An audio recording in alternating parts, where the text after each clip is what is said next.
聽朝想食啲咩早餐啊？我想食牛角包啊！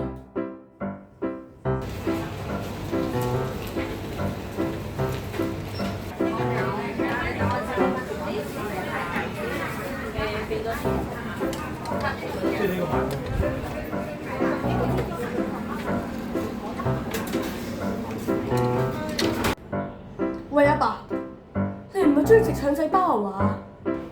哦，我唔係啊，我唔中意食腸仔包。你而家買咗個腸仔包喎，阿爸。我買咗嗰個係牛角包嚟嘅喎，阿仔。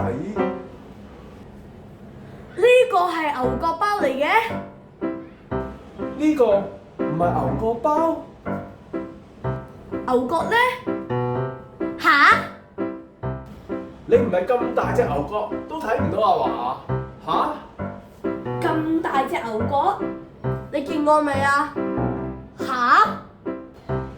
咁包兩邊有嚿嘢，唔係牛角係咩啊？呢個係麵包，呢個就梗係腸仔啦。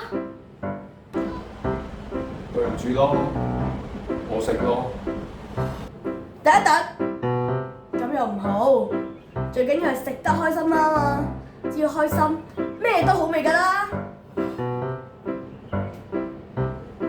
如果你哋大家中意呢條片嘅話，可以俾翻個 like，如果咧你哋有咩意見咧，可以留言俾我哋㗎。仲要撳埋呢個小鈴鐺啊！咁仲要最緊要就係訂閱我哋嘅頻道。